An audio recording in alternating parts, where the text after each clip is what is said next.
राधा की पहली रसोई की रस्म होते ही 4 दिनों के बाद से ही सास ने सारी गृहस्थी का भार उस पर सौंप दिया था। साथ में उसे समझाया था कि बहू, सुबह सवेरे नाश्ता हल्का बनाया करो, रात को डिनर में भी ज़्यादा आइटम बनाने की ज़रूरत नहीं है। लेकिन दोपहर में तो हमारी थाली में 15 व्यंजन होने चाहिए। 15 व्यंजन का नाम सुनकर राधा हैरान रह गई थी। तब उसकी सास ने उसे समझाया कि तुम दाल, चावल, रोटी, पापड़, अचार, सलाद, चटनी, रायता, एक सूखी सब्जी, एक चना राजमा मटर की सब्जी, एक रस वाली सब्जी, आलू की भुजिया और 3 प्रकार की हरी सब्जियां बनाया करो। सब्जियां भले ही सबको 2-3 चम्मच ही दो, लेकिन सारे आइटम होने चाहिए। उसके बाद मीठे में कुछ न कुछ ज़रूर होना चाहिए। दोपहर के खाने के बाद सबको मीठा खाने की आदत है। इतना लंबा चौड़ा मेनू सुनकर राधा के होश ही उड़ गए थे। राधा की परवरिश एक छोटे से गांव में हुई थी। उसी गांव में उसके ससुर जी के दोस्त रहते थे। वो उनकी शादी की सालगिरह में गए हुए थे। वहीं पर उन्होंने राधा को अपने बड़े बेटे के लिए पसंद कर लिया था। पहले तो शारदा जी ने बहुत विरोध किया कि वो गांव की बहू नहीं लेकर आएंगी, लेकिन उनके पति ने उनकी बात नहीं मानी, तो मजबूरन वो उसे घर की बहू बनाकर ले आई थी। लेकिन शादी के बाद वो उससे ही घर के सारे काम करवा लेना चाहती थी, इसलिए उन्होंने घर के कामों से संन्यास ले लिया था। जब वो राधा को ये सब समझा रही थी तो राधा को बड़ा अजीब सा लग रहा था कि क्या एक समय के भोजन में इतना सब कुछ बनाना ज़रूरी है। लेकिन अभी वो नई नई आई थी तो कुछ बोली नहीं और चुपचाप घर के कामों में जुट गई। दोपहर में जब उसके ससुर जी, पति और देवर खाना खाने के लिए आए तो इतने सारे आइटम देखकर वो लोग खुश हो गए और कहने लगे, क्या बात है, आज घर में पार्टी है क्या? तब शारदा जी बात को बीच में काटते हुए बोली कि खाने के समय बातें नहीं करते, चुपचाप खाना खाओ ना आप लोग। लेकिन इस बात से राधा को ऐसा महसूस हुआ कि शायद पहले इस घर में इतना खाना नहीं बनता था। रात को एकांत में जब उसने अपने पति रजत से इस बारे में बात की तो रजत कहने लगा कि पहले तो इतने आइटम नहीं बनते थे। राधा ने अगले दिन अपनी सास से कहा कि रजत ने बताया है कि पहले इतने आइटम नहीं बनते थे। तो शारदा जी कहने लगी कि मैं सोच तो बहुत दिनों से ही रही थी, अब तुम आ गई हो तो तुम ये सब जिम्मेदारी संभाल लो। घर में सब लोग बढ़िया खाना खाएंगे तो अच्छा ही है ना। वैसे भी औरतों को तो अन्नपूर्णा का रूप कहा जाता है, और तुम तो गांव से आई हो, तुम्हें तो मेहनत करने की आदत होगी ही। इस बात पर राधा खामोश हो गई। संयोग से 1 महीने के बाद ही उसके देवर मयंक के लिए भी अच्छा रिश्ता आया और उसकी शादी कीर्ति से हो गई। अब शादी के 1 हफ्ता के बाद वो घर के कामों को हाथ नहीं लगाती थी।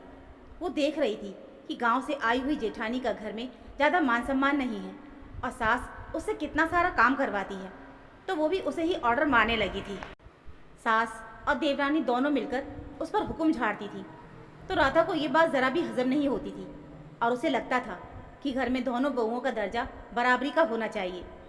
एक दिन राधा की तबीयत ठीक नहीं थी, उसकी कमर में बहुत तेज़ दर्द हो रहा था, तो दोपहर के खाने में उसने ज़्यादा आइटम नहीं बनाए। उसने बस 2 सब्जियां, दाल चावल और रोटी बना दी। उस दिन उसके ससुर जी टिफ़िन लेकर चले गए थे क्योंकि मौसम थोड़ा ख़राब था और उसका पति शहर से बाहर गया हुआ था। देवर को आने में अभी देर हो रही थी, तो उसकी देवरानी सबसे पहले खाना खाने के लिए डाइनिंग टेबल पर बैठ गई। जब उसकी देवरानी खाना खाने के लिए बैठी तो इतने कम आइटम देखकर वो चिल्लाते हुए बोली, मम्मी जी देखिए ना, आज जेठानी जी ने बस 2 ही सब्जियां बनाई हैं। राधा धीरे से बोली, छोटी, आज मेरी कमर में बहुत दर्द हो रहा है, इसलिए आज मैंने कम आइटम ही बनाए हैं। तब कीर्ति बनावटी हंसी के साथ कहने लगी, ये काम से बचने के लिए कमर दर्द का बहाना बना रही है। कीर्ति की ये बात सुनकर राधा की आंखों में आंसू आ गए। वो धीरे से बोली, छोटी, मैं कोई बहाना नहीं बना रही हूँ, आज सचमुच मेरी कमर में दर्द हो रहा है। बोलते बोलते पीड़ा के मारे उसकी आंखों में आंसू आने लगे और वो सोचने लगी कि 2 महीने हो गए हैं मेरी शादी को, आज तक मैंने कभी बहाना नहीं बनाया। आज मेरी कमर में दर्द हो रहा है तो मुझसे छोटी होकर भी देवरानी आंखें दिखा रही है। तभी सास भी वहाँ पहुँच गई और गुस्से में कहने लगी, देखो बड़ी बहू, मैंने तुम्हें समझाया था ना कि हमारी थाली में 15 आइटम ही होने चाहिए। आज तुमने कम व्यंजन बनाए हैं, ये काम चोरी बिल्कुल भी नहीं चलेगी। अब तो राधा का दिमाग फटने लगा था।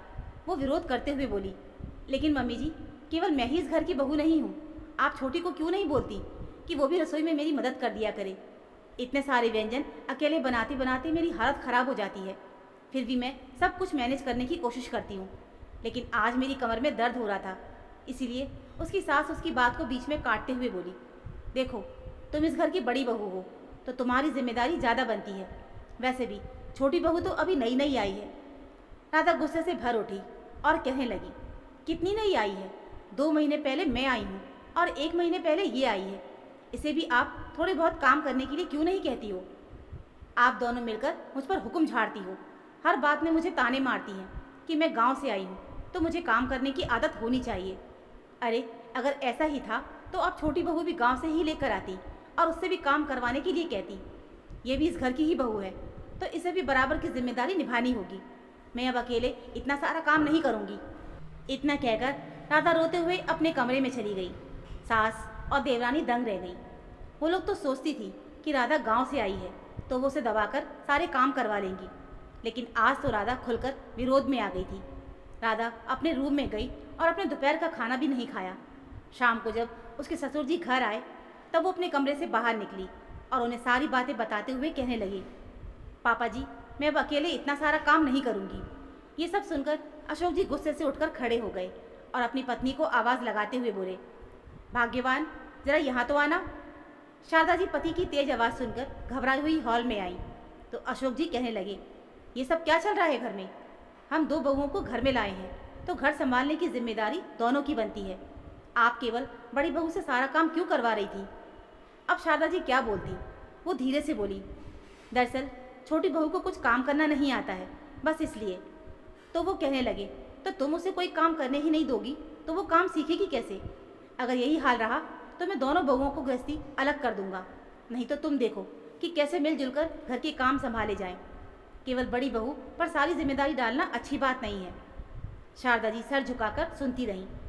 उसी दिन जब उन्होंने छोटी बहू से घर के काम करने के लिए कहा तो उसने साफ साफ इनकार करते हुए कह दिया कि मैं बाकी लोगों का काम क्यों करूँगी। कल को अगर जेठानी जी की तबीयत खराब होगी तो उनका और उनके पति का भी काम सारा मुझे ही करना होगा, इसलिए मुझे तो भाई अलग ही रहना है। तब शारदा जी सोच में पड़ गई कि आखिर क्या करें। तब उन्होंने एक चाल चली और दोनों बहुओं को बुलाकर कहने लगी, देखो मैंने फैसला लिया है कि तुम लोगों की गृहस्थी अलग कर देती हूँ। तुम्हारे पापा जी का भी अब यही कहना है कि घर में शांति बनी रहे, इसके लिए दोनों की गृहस्थी अलग कर दूंगी। लेकिन मेरी भी एक शर्त है। अब क्योंकि हमारा कमरा नीचे है तो नीचे वाला पोर्शन जो भी लेगा उसके साथ हम लोग रहेंगे और हमारा खाना पीना भी उसी को संभालना पड़ेगा। तो तुम लोग देख लो कि तुम्हें किस प्रकार का बंटवारा चाहिए। राधा कुछ बोलती इससे पहले ही कीर्ति बोल पड़ी कि मुझे तो नीचे वाला पोर्शन ही चाहिए, क्योंकि आगे चलकर मुझे सामने ब्यूटी पार्लर खोलना है तो मेरा सब कुछ नीचे ही रहेगा तो ज़्यादा अच्छा रहेगा। आपको मेरे साथ रहना है तो मुझे कोई प्रॉब्लम नहीं है। राधा को भी लगा कि चलो ठीक है, ऊपर वाले पोर्शन में आराम से रहेगी, तो उसने अपनी सास से कह दिया कि मुझे भी कोई दिक्कत नहीं है। तब यही व्यवस्था कर दी गई। नीचे वाले पोर्शन में कीर्ति अपने सास ससुर के साथ रहने लगी और ऊपर वाले पोर्शन में राधा और उसका पति रहने लगे। राधा चुटकियों में अपना काम निपटा लिया करती थी और उसके बाद उसके पास काफ़ी सारा समय खाली रहता था, तो पति से बात करके उसने भी अपने लिए जॉब ढूंढ ली और वो भी ऑफिस जाने लगी थी। इधर घर के नीचे वाले हिस्से में कीर्ति ने अपना ब्यूटी पार्लर शुरू कर लिया था। वो तो उसी में व्यस्त ही रहती थी, तो घर के अधिकतर काम अब शारदा जी को ही करने पड़ते थे। ऊपर से अब सब कुछ उन पर ही आ पड़ा था और वो छोटी बहू से ज़्यादा व्यंजन बनाने के लिए कहती थी तो छोटी बहू तो साफ इनकार कर देती कि मेरे पास तो भाई इतना फालतू समय नहीं कि एक बार में आपको 15 आइटम बना कर खिलाऊं। वो तो जेठानी जी गंवार थी तो आपकी बात मान गई, लेकिन मुझे तो अपने काम से ही फुर्सत नहीं मिलती। तब मजबूरन शारदा जी दोपहर में केवल दाल चावल सब्जी और अचार से ही काम चलाने लगी। अब उनके नखरे लगभग समाप्त हो चुके थे। जब कभी राधा उनके खाने की थाली देखती थी तो शारदा जी झेप जाती थी और राधा भी मन ही मन सोचती थी कि मुझ पर हुक्म चलाकर तो व्यंजन बहुत खा लिए, अब छोटी बहू के साथ सिंपल खाना ही शायद 56 भोग की तरह लगता होगा। खैर अब उसे इन सब झमेले से कोई मतलब नहीं था, क्योंकि गृहस्थी अलग करने के बाद वो तो सुकून से जी रही थी। शारदा जी ने भी खाने पीने के मामले में अति ही कर ली थी, तो अति का अंत तो एक दिन होना ही था। तो दोस्तों ये थी आज की कहानी। आशा करती हूँ आपको ये कहानी ज़रूर पसंद आई होगी। इस कहानी को लेकर आपकी क्या राय है हमें कमेंट में ज़रूर बताना। कहानी अच्छी लगी हो तो प्लीज़ वीडियो को लाइक और चैनल को सब्सक्राइब ज़रूर कर लीजिएगा। मिलते हैं फिर एक और ऐसी नई कहानी के साथ, तब तक के लिए धन्यवाद।